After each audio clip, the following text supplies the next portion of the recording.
Bueno, pues muy buenas tardes, son las 16:03 y vamos a dar comienzo a este webinar de Agama de reuniones con Visual Thinking. Mi nombre es Jessica Carmona, consultora de Agama, y voy a acompañaros en este webinar en la parte organizativa. Antes de nada, agradeceros el haber decidido dedicar una hora de vuestro tiempo a estar con nosotros, y me gustaría comentar algunos aspectos técnicos antes de comenzar. Informaros que esta sesión está siendo grabada, por lo que si no deseáis aparecer, os rogamos que mantengáis las cámaras apagadas y también los micrófonos. Si a lo largo de la exposición os surge alguna duda o alguna pregunta, podéis escribirme directamente a mí en el chat, buscáis mi nombre, Jessica Carmona, y al finalizar le iré trasladando las preguntas al ponente. Quizás algunos de vosotros ya nos conocéis, tal vez otros no. Os hago una breve presentación de Agama.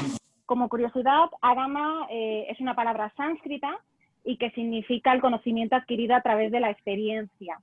Está formada por consultores seniors con experiencia previa en puestos directivos y mandos intermedios. Y bueno, Agama nace en 1999 de la mano de María Julieta Ballard Gritti, y nos distinguimos por generar cambio humano en las organizaciones, considerando que influir en el ser, en las personas, es el camino más seguro para lograr la eficacia en el hacer, en el comportamiento.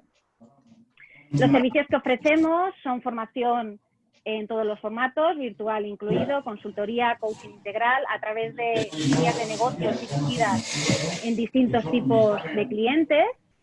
Y bueno, Agama Organizaciones es para ayudar a las empresas privadas y a las organizaciones, a los organismos públicos.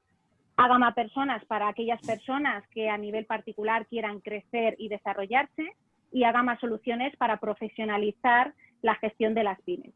Y bueno, ahora sí, doy paso a José Carlos Amo Pérez, colaborador de Agama. Para él, dibujar es como comer pipas. Es una persona que admira especialmente los mundos de la ilustración, el cine de animación y del arte urbano. Es facilitador certificado en Visual Thinking y tiene más de 25 años de experiencia como facilitador de talleres de formación, ni nada más ni nada menos. Y más de 10 como coach ejecutivo, entre otras cosas.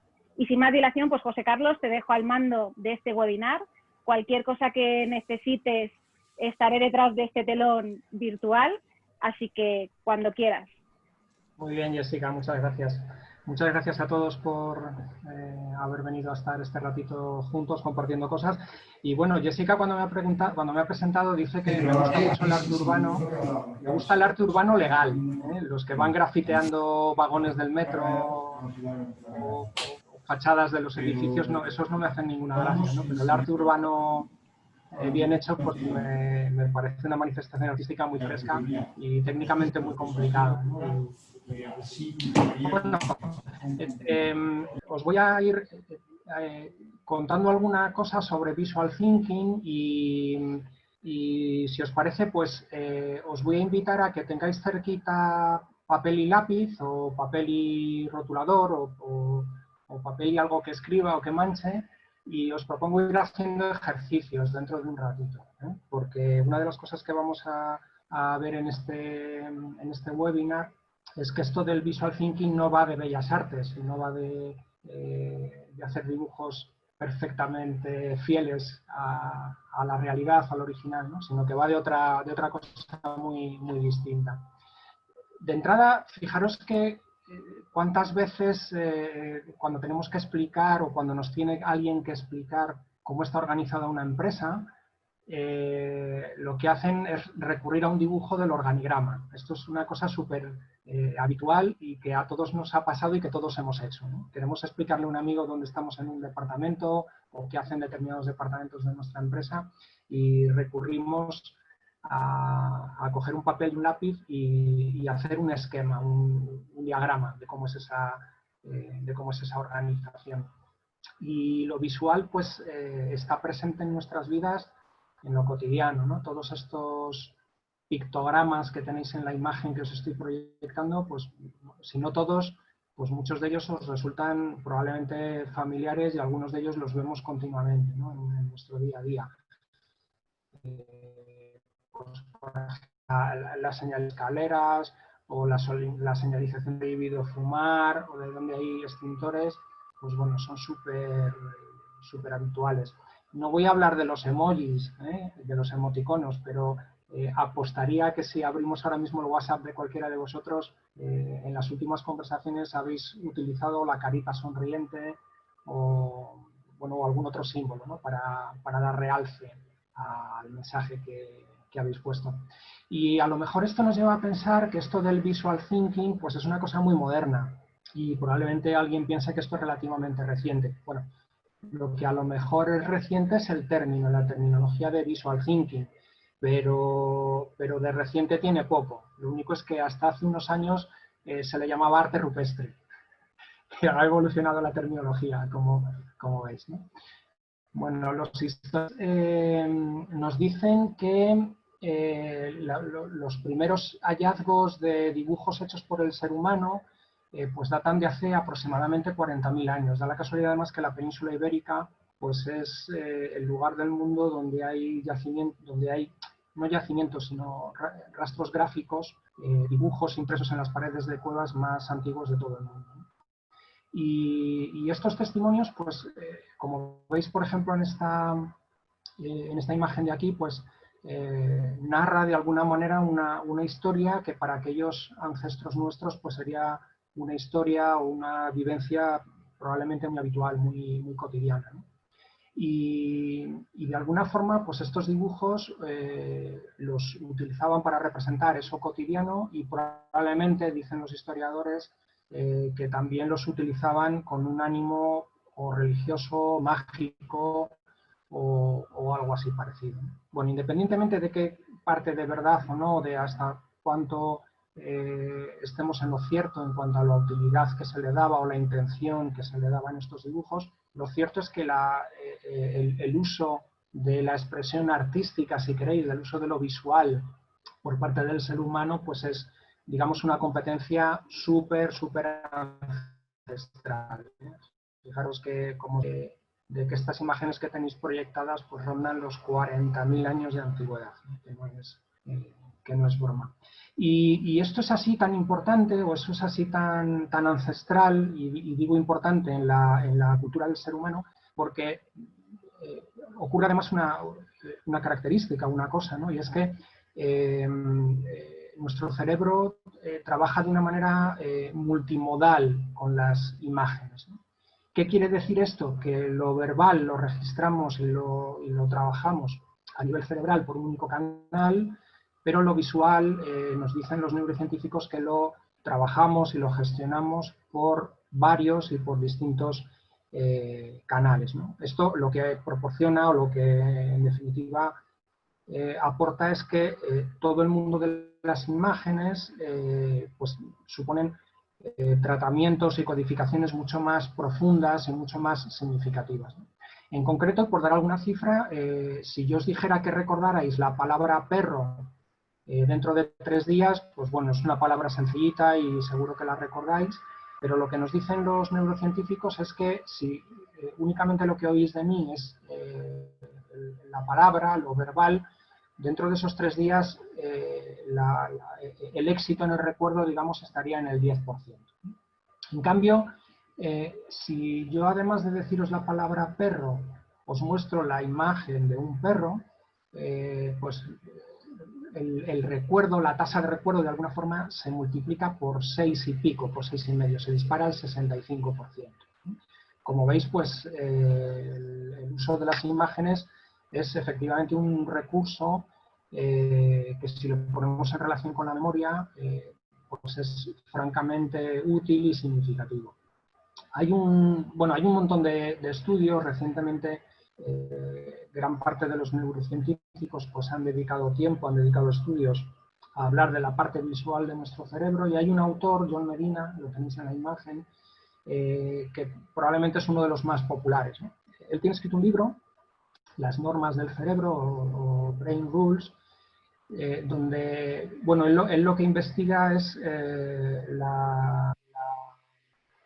el cómo se desarrollan determinados trastornos psíquicos o psiquiátricos a nivel genético, ¿no? Y fruto de esas investigaciones, pues él ha ido identificando una serie de principios o de normas que rigen el funcionamiento del cerebro. Y en este libro que tengo aquí citado, en uno de los capítulos, el dedicado precisamente a la parte visual del cerebro, pues nos recoge o nos da este texto que os tengo, este párrafo que tengo puesto en la imagen. Lo que dice este investigador es que si a una persona, o sea, a las personas, le mostramos 2.500 imágenes, dejando que cada imagen sea vista durante 10 segundos, seremos capaces de recordar, después de un plazo de tiempo, con éxito el 90% de esas imágenes. Entonces, fijaros que esto es un dato francamente significativo. Bien, además de la memoria, lo que a mí me parece mágico y cautivador del mundo de las imágenes es que una imagen o un conjunto muy pequeñito de imágenes contiene mucha información compactada, ¿no? Es como que una pequeña imagen o imágenes simples logran almacenar o contar de alguna manera una historia. Por ejemplo, y si queréis podéis ir contestando en el chat, ¿eh? Si yo os preguntara este conjunto de 4 dibujos, ¿a qué personaje famoso alude o representa? ¿Qué diríais? ¿O qué diríais? ¿De quién estamos hablando con estos dibujos? Os dejo un ratito para que tecleéis en el chat. Ah, Beatriz muy rápida.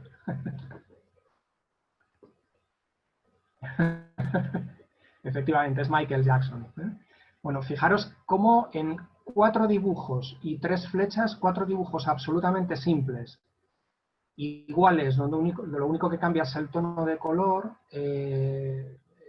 esta imagen, este pictograma, es capaz de narrar toda una historia de un personaje, o gran parte de la historia de un personaje, ¿no?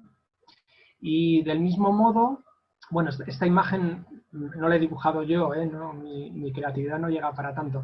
Es una imagen tomada de un libro muy interesante que se llama, o se titula La vida en 5 segundos, ¿no? Y es un libro lleno de imágenes como esta que tenéis proyectada, donde habla de un montón de cosas con unos poquitos pictogramas, ¿no? Y luego en otro libro que escribieron los mismos autores, que se llama Películas en 5 segundos, pues efectivamente Vanessa ya nos dice que pues efectivamente vemos que también con 4 dibujos y 3 flechas podemos ser capaces de representar toda una historia o la trama o la parte principal de la trama de una película. Bueno, muy importante que nos quedemos con este dato, ¿no? Que los dibujos a veces contienen un montón de información como pactada dentro de ellos, ¿no? como introducida dentro de ellos. Y quizá, y a estas alturas, pues estéis diciendo, joder, qué bien, qué chulo el que sepa dibujar así, pero yo no tengo esta capacidad. A mí se me da mal el dibujo, nunca se me dio bien, alguno por ahí me ha comentado que le da miedo dibujar, le da vergüenza dibujar en público y que le vean dibujar. Bueno, ¿quién de vosotros se ve representado por este personaje? Si me lo queréis poner en el chat, ¿quiénes os consideráis malos dibujantes?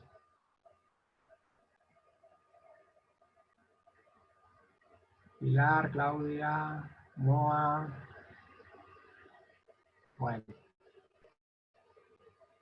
Yo dibujo regular, pone alguien por ahí, Luis.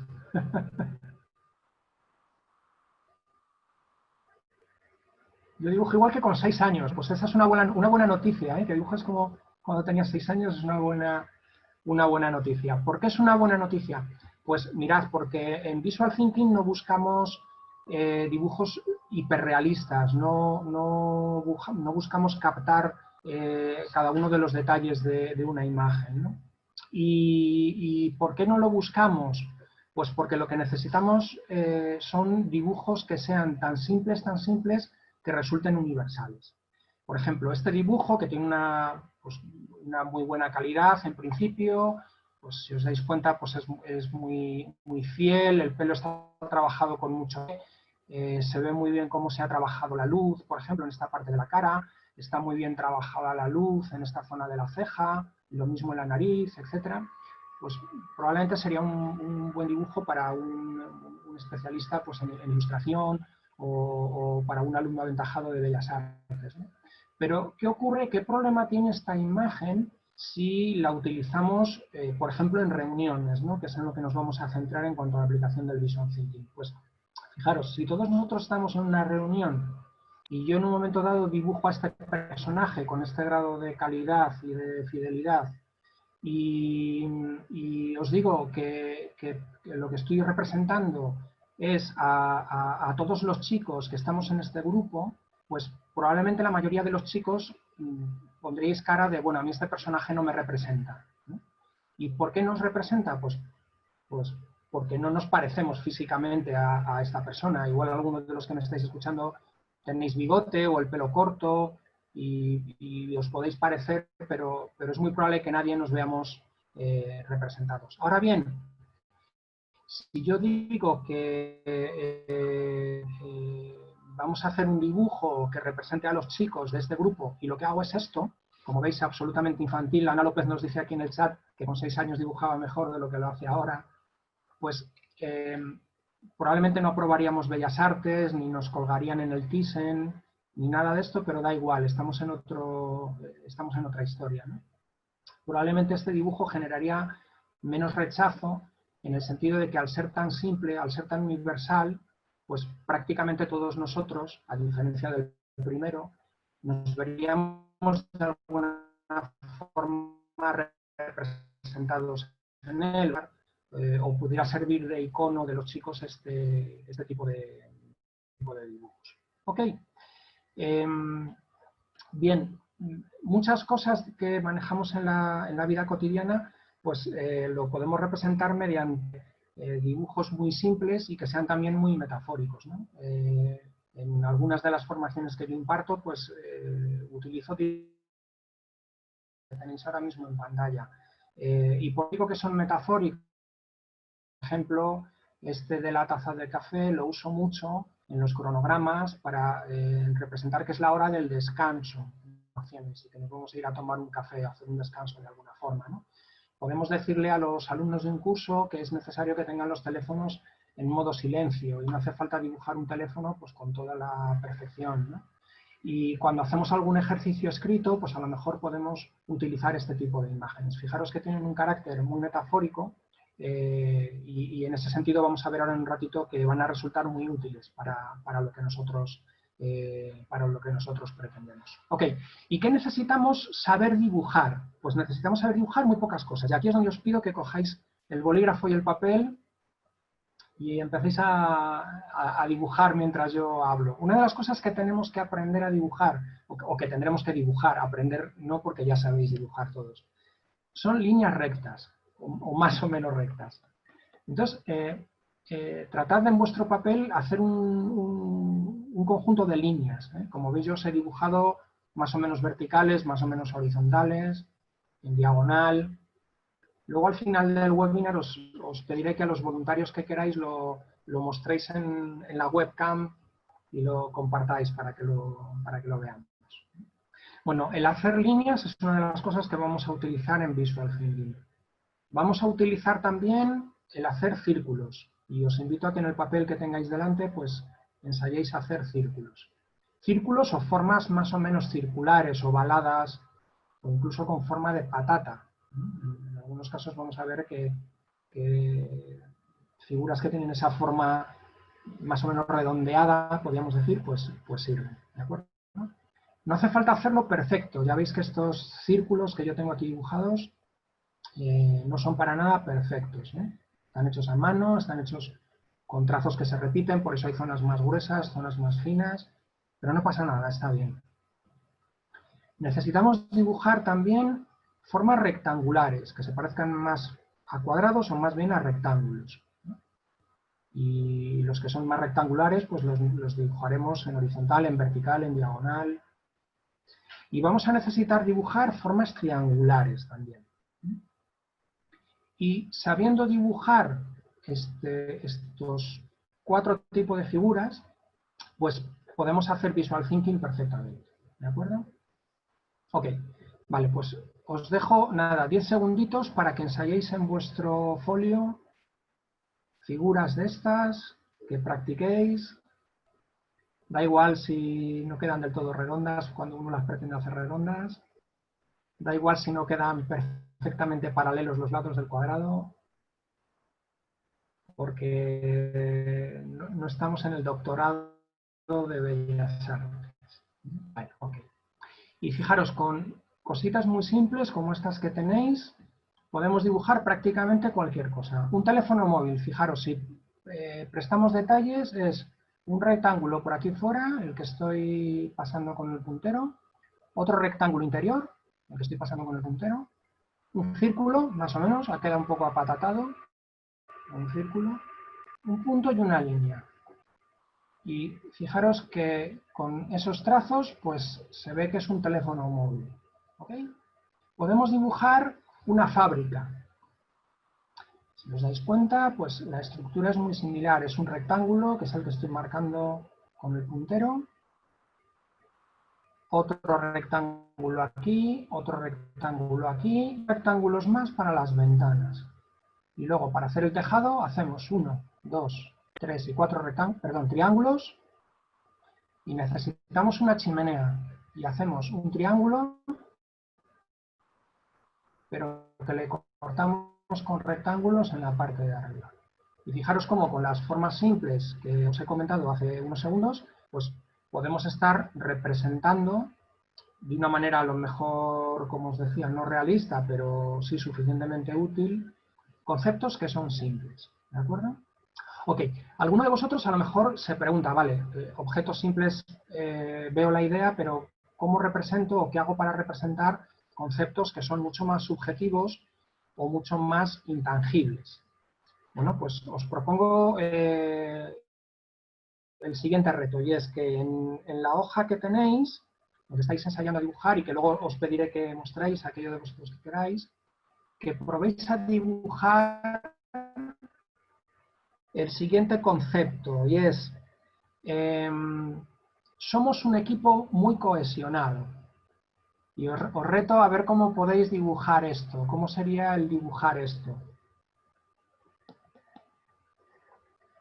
Podéis insultarme a través del chat, si lo necesitáis. ¿Cómo podríamos dibujar con formas simples el concepto de somos un equipo muy cohesionado?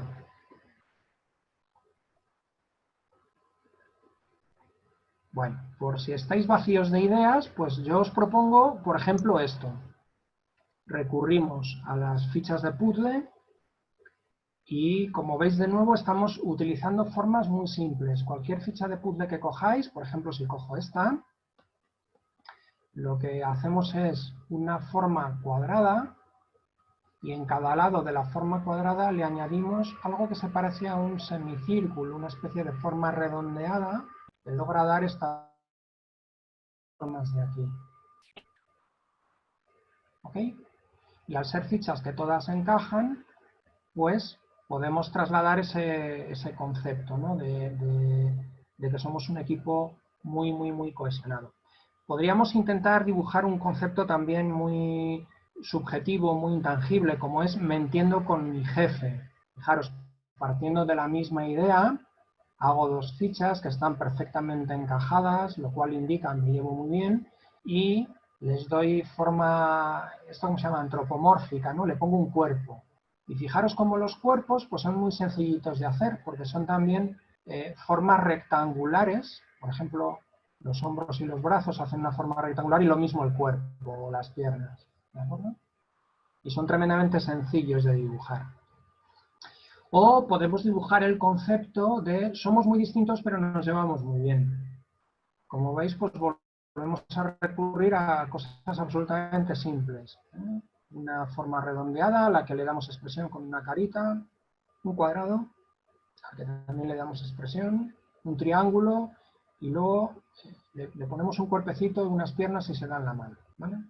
Bueno, como veis, no hace falta ser Antonio López, no hace falta ser Dalí, no hace falta ser Picasso para poder, con trazos simples, representar ideas que pueden ser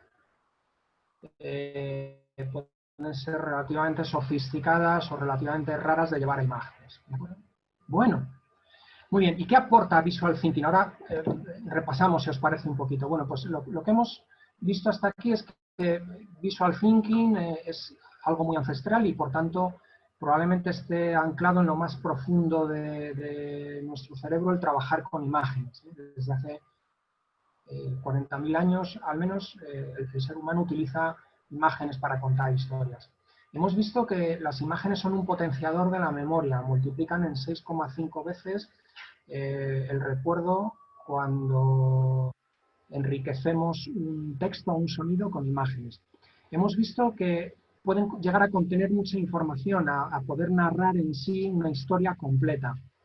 Hemos visto que los buenos dibujos, desde el punto de vista de Visual Thinking, son dibujos muy simples y que trasladan ideas que son más o menos universales. Cuando digo universales es que todo el mundo las entiende igual, o cuando las ve le evocan los mismos significados. Y hemos visto que los dibujos son o pueden ser tremendamente metafóricos. ¿Ok? Bueno, ¿y para qué podemos usar Visual Thinking en reuniones en concreto? Bueno, pues hay varias utilizaciones. Por ejemplo, podemos dibujar el orden del día de una reunión. Normalmente el orden del día lo solemos, tradicionalmente aparece como un listado de puntos a tratar, pero ese listado se puede convertir en imágenes. Por ejemplo, poniéndolo de esta forma, que sería un primer paso en el dibujo, sería dibujar una libretita y puntos que contiene el orden del día y que podemos ir tachando o rellenando de rojo a medida que los vamos barriendo. O podemos hacer una imagen un poquito más elaborada, o si queréis más inspiradora, ¿no? Y es utilizar el símbolo de una montaña. Queremos llegar a una meta al final de la reunión y para llegar a esa meta pues vamos a ir haciendo un camino, vamos a ir haciendo un recorrido. Cada uno de estos 5 puntos del camino del recorrido son los puntos del orden del día. Ok, podemos utilizar también Visual Thinking en una reunión para establecer el cronograma o el timing de la reunión. Este dibujo lo he cogido de un timing de una formación que yo he impartido, ¿sí? Y lo que quiere decir es que entre 9 y 9 y cuarto pues vamos a hacer un check-in en el curso, entre 9 y cuarto y 9 y media va a haber un ejercicio por parejas, a continuación en plenario vamos a analizar lo que pasó en ese ejercicio en parejas, luego veremos un vídeo y luego respecto al vídeo contestaremos una serie de preguntas que analizaremos luego de nuevo en plenario antes de marchar al descanso a tomar café. ¿Vale? Esto es de una manera muy resumida un timing. Podemos utilizar Visual Thinking como estrategia o como herramienta de dinamización de lo que ocurre dentro de esta sesión. Es mágico que cuando estamos reunidos y pedimos a la gente que se ponga de pie y empiece a dibujar, pues de pronto las cosas empiezan a fluir. La gente empieza a aportar sus dibujos, bien directamente sobre paneles que podemos tener colgados o bien en post-it que luego la gente pues, puede ir colgando o registrando en esos paneles, ¿no? Y hablando de registrar, pues una utilidad probablemente la más conocida que tiene el Visual Thinking es ir haciendo lo que llaman un graphic recording, es decir, un registro gráfico de las conclusiones, de las ideas, de los hallazgos o de los acuerdos y compromisos a los que se va llegando durante esa reunión. Bueno, y a lo mejor os preguntáis, ¿y para hacer todo esto qué necesitamos o cómo lo vamos a usar? Bueno, pues básicamente se necesitan 3 cosas. Yo os voy a hablar de 2 de ellas, ¿no? Y ahora os digo cuál es la tercera que faltaría añadir. Vamos a necesitar un diccionario gráfico. El Visual Thinking es como una especie de idioma y todo idioma tiene un diccionario, ¿no? Entonces ahora os hablo de qué queremos decir con el diccionario. Podemos usar plantillas y os explicaré qué tipo de plantillas hay, cómo se pueden utilizar. Y faltaría aquí añadir, lo he obviado por una cuestión de tiempo, la gramática. Igual que utilizamos un diccionario, habría que utilizar una gramática. ¿Qué es la gramática visual? Bueno, pues que las imágenes, el jugar con imágenes es más potente cuando utilizamos un tipo de código que funciona de una manera muy conocida y que permite pues jugar con perspectivas de las imágenes, con usar la relación que puede haber entre unas figuras y otras, los tamaños de unas figuras con otras, el que si yo añado determinados trazos, como en el cómic, una figura que parece quieta de pronto parece que se está moviendo. Bueno, cuando hablo de gramática hablo de todas estas cuestiones, ¿no? Pero bueno, por centrarnos en estas dos, ¿qué es esto del diccionario gráfico? ¿Qué contiene? Bueno, pues en primer lugar, es deseable que tengamos identificadas una serie de cintas. Yo le llamo cintas a este dibujo donde colocamos los titulares del dibujo que estamos haciendo, ¿no? A mí me gusta utilizar esta para los títulos principales de lo que voy a dibujar y esta un poquito más sencilla para títulos secundarios, ¿vale? Y tendríamos por un lado cintas que diseñaríamos y que entrenaríamos para poderlas dibujar de una manera rápida. Dentro de nuestro diccionario tenemos que elegir qué tipo de letra vamos a usar para hacer los grandes titulares, los títulos de segundo nivel y la letra normal, ¿no? Porque aunque hablamos de visual thinking y de registro visual, no todos son dibujos, añadimos también texto, solo que en una proporción menor, pero también aparece texto. Entonces, ¿qué tipo de texto, qué tipo de letra voy a utilizar para los titulares de mayor nivel, para los de segundo nivel y para la letra normal? Y luego, dependiendo de qué tipo de reuniones, en qué tipo de reuniones vayamos a aplicar Visual Thinking, pues hay que tener previsto cuál es el vocabulario habitual que se usa en ese tipo de reuniones. ¿Qué quiero decir con esto? Si participamos en reuniones que tratan sobre psiquiatría, pues es muy probable que aparezca la palabra tratamiento. Y es muy probable que aparezca la palabra bocadillo, por ejemplo, ¿no? Y si lo que hacemos son reuniones de banca, pues es muy probable que aparezca la palabra crédito, o la palabra moroso, o la palabra riesgo, y que la palabra tratamiento pues no aparezca, o aparezca en mucha menor proporción. Es decir, para cada temática tenemos que tener previsto un dibujo simple, digamos que entrenado y preparado, que sustituya a esos conceptos. Por ejemplo, en el mundo de la formación, donde yo me muevo, pues cuando quiero hablar de que les voy a explicar una herramienta, pues utilizo este dibujo que tenéis aquí proyectado. Cuando les digo que una determinada actividad va a llevar un tiempo, pues utilizo este dibujo.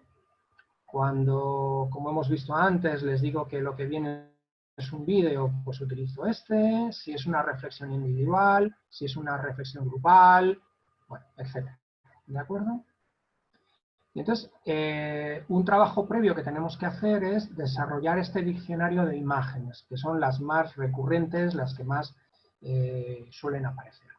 Y, además de esto, en toda reunión, en algún momento se habla de los cómo de aquella materia que es objeto de la reunión, y entonces hay que tener previsto cómo voy a dibujar esos cómo o esos procesos que probablemente se traten a lo largo de la reunión. Y podemos hablar de los diagramas de flujo habituales, que casi todos conocemos, o recurrir a la imagen que yo os comentaba al principio, ¿no? Pues ¿cómo va a ser esta reunión? Pues vamos a hacer 1, luego vamos a hacer 2, luego 3, luego 4, luego 5, y de esta forma llegaremos a la meta, ¿no? Casi en todas las reuniones en algún momento se habla de los cuándos, y entonces tenemos que buscar formas de dibujar el factor tiempo. Yo antes os he puesto este ejemplo de aquí, y también tenemos los famosos diagramas de Gantt, ¿de acuerdo? En donde hablamos de determinadas tareas o de determinadas cosas, de determinados plazos, y dibujamos con segmentos pues, la duración de cada una de esas tareas. Inevitablemente en todas las reuniones hablaremos de personajes o de tipos de personajes o de categorías de personas, y hablaremos de cosas o de categorías de cosas, ¿no? Si estamos en reuniones que hablan de telecomunicaciones, pues saldrá la telefonía móvil, casi seguro, y puede que en una reunión hablemos de cómo son los ejecutivos y las ejecutivas que tienen éxito. Bueno, pues me puedo preparar una imagen o un dibujo de cómo voy a representar a una mujer ejecutiva de éxito. Ay, perdón. Hablamos también de los dóndes. En toda reunión habrá un un ratito donde hablemos del dónde ocurre algo, dónde va a suceder algo, dónde vamos a implantar algo, dónde vamos a recoger información, y podemos tener preparados dibujos. Pues puedo tener previsto que si vamos a hablar del campo, pues lo pueda representar así, o si vamos a hablar de una posición en una organización, pues puedo representar así que vamos a estar hablando del colectivo de mandos intermedios. Inevitablemente tenemos que buscar formas de representar los cuántos también, ¿no? A través de imágenes, pues como la del centro, que yo he utilizado hace un ratito, como la del termómetro, etc. Hay distintas formas de hacerlo. Ok. Y os decía antes que también podemos usar plantillas. Si hacéis una búsqueda en Internet vais a encontrar un montón de empresas que publican plantillas en formato descargable, PDF, que podéis utilizar.